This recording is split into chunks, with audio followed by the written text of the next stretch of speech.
Nós começamos hoje uma série de entrevistas aqui no Meio-Dia na Itararé com os candidatos à Prefeitura de Campina Grande. O primeiro é Arthur Bolinha, da coligação Povo Forte, Cidade Livre.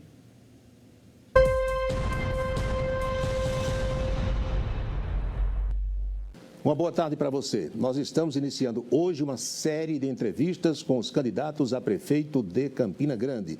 E para realizar essas entrevistas, a televisão Itararé tomou todas as medidas sanitárias e de distanciamento, combinando com as assessorias de cada candidato a forma de contato, mantendo uma distância segura, visando o bem-estar de todos os profissionais que estão hoje aqui trabalhando e também dos nossos convidados candidatos.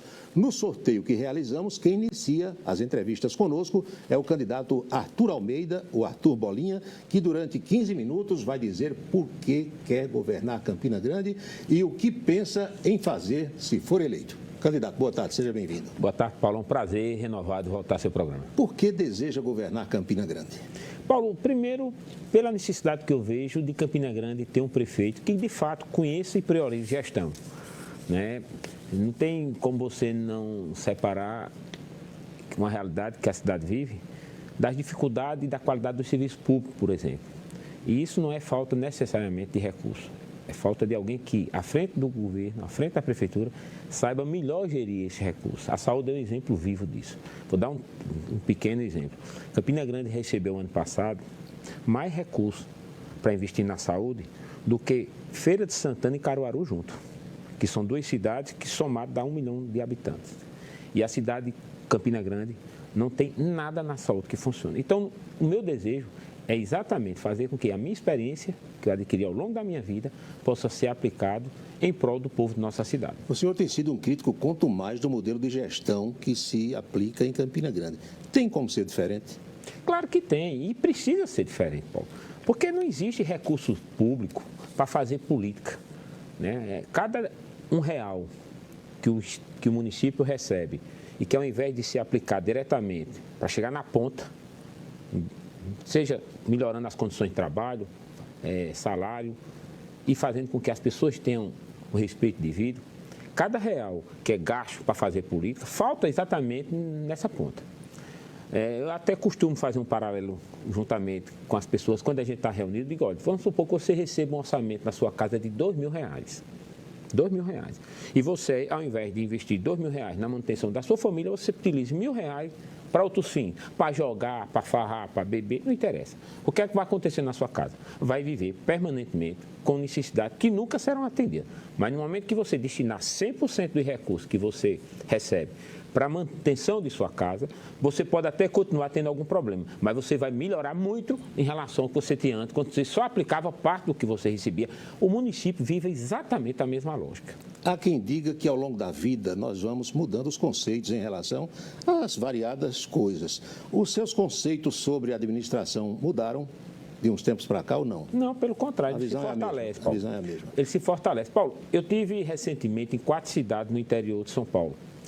Aproveitei, que são cidades que têm fornecedores, Franca, Ribeirão Preto, Piracicaba e Santo André.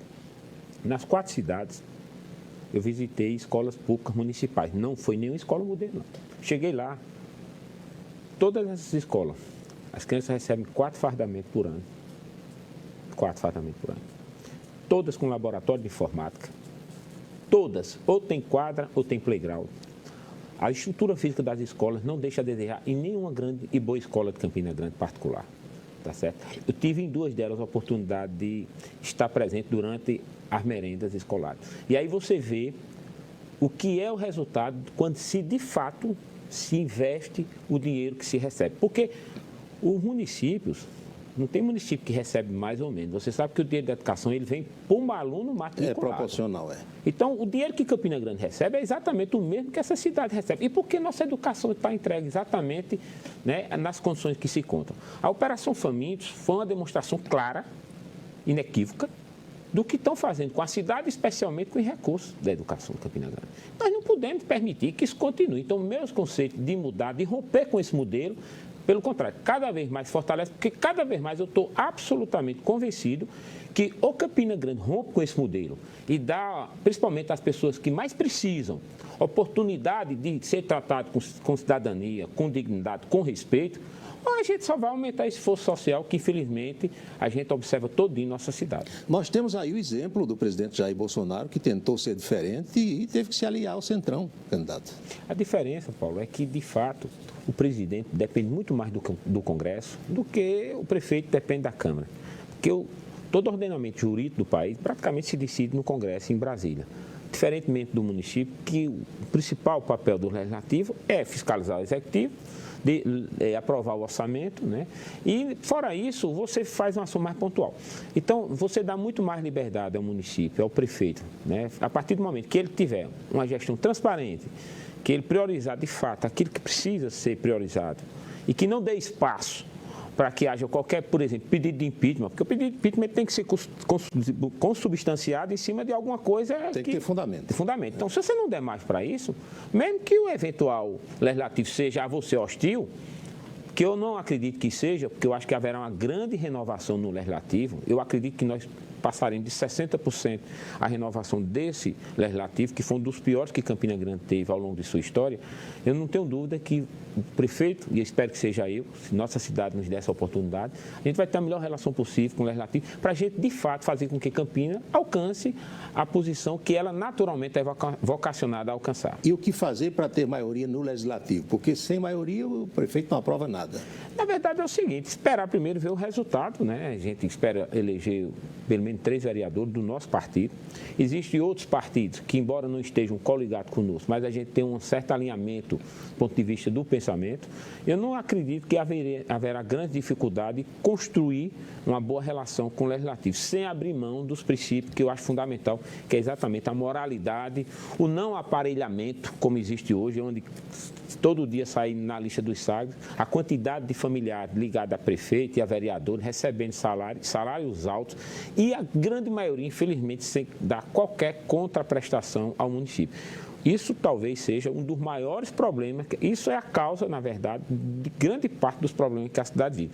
Quando eu digo que o recurso público não chega na ponta, é porque boa parte são gastos exatamente na manutenção desse verdadeiro exército de familiar, de vereador e do próprio prefeito. Tem como reduzir o número de comissionados? Tem não, deve ser feito.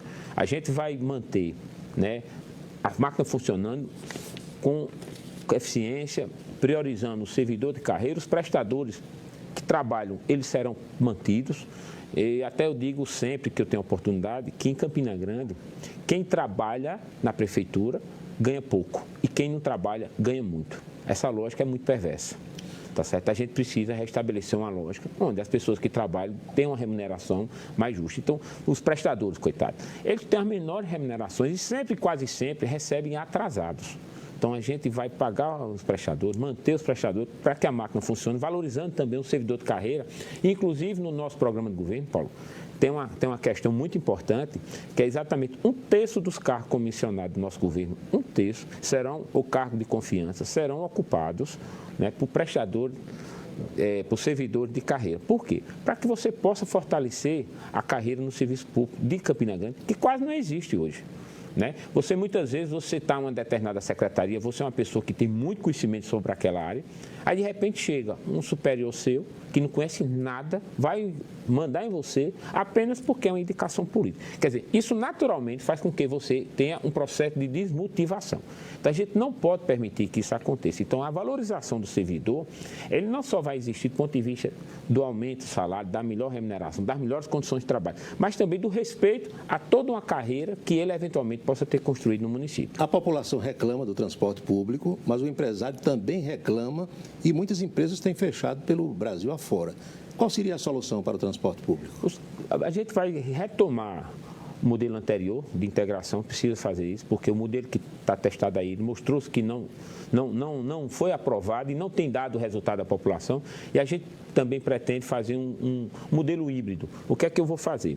E a gente vai fazer um estudo de demanda, vamos supor, quantas pessoas saem por dia das Malvinas para o centro de forma direta. E aí você vai permitir que as empresas possam explorar com ônibus menores linhas expressas. Então você vai ter dois modelos. Direto, centro-bairro. Você vai ter linhas expressas, bairro ou bairro a bairro ou bairro a centro, em linhas expressas, e vai ter o modelo que geral. Circula. Porque aí, dependendo da sua necessidade, você pega o ônibus expresso ou não. O valor da passagem um só. Eu acho que esse modelo híbrido, que eu costumo dizer, Sim. misto, ele vai dar uma grande resposta e vai recuperar a quantidade de passageiros no sistema de transporte público de nossa cidade. O senhor defende a construção do centro administrativo? Não no local que foi escolhido. Inclusive, eu acho que foi um crime, né? A prefeitura tinha um local que era o local mais adequado, onde funcionou o Jussi de São João, que ali você tem uma grande população, você tem uma densidade populacional grande, você ali tem acesso fácil, você tem estrutura de estacionamento adequada, você tem todas as condições. Então, o município doa aquela área, certo? E no valor praticamente igual ao que ele doou, que é aquele terreno do sítio São João, mais ou menos, ele foi avaliado entre 7 e 8 milhões de reais. Então, o município doa uma área que já tinha, pega 7 milhões do município e compra uma outra área num local absolutamente inadequado. Porque onde o município comprou e anunciou que seria construído o centro administrativo, quem conhece Campina Grande sabe que é absolutamente inadequado. Nós temos ainda 2 minutinhos, mas eu tenho 2 temas para abordar com o candidato. É favorável à Guarda Municipal Armada? É o primeiro ponto. E o segundo, pretende contar com os votos, pensa em ter os votos dos bolsonaristas? Com relação à Guarda, será o nosso primeiro concurso público, será exatamente para a Guarda Municipal, o efetivar 200 homens, imediatamente, dentro das possibilidades legais e de recursos, vamos sim armar a Guarda Municipal e construir a sede da Guarda Municipal no Aloysio Campos. Vamos fazer isso. A Guarda Municipal será e terá um papel fundamental em nosso governo. Com relação ao voto bolsonarista, eu sou uma pessoa conservadora, tenho um pensamento à direita, eu acho que naturalmente esse voto deve migrar para a gente por um fator de alinhamento de pensamento. Candidato, muito obrigado por ter vindo à nossa entrevista e aberto a nossa série de entrevistas. Boa sorte para o senhor. Eu agradeço, foi um prazer renovado poder participar do seu programa. E amanhã a gente volta com outra entrevista aqui no meio-dia na Itararé. Obrigado pela sua atenção de sempre, uma feliz tarde e até lá.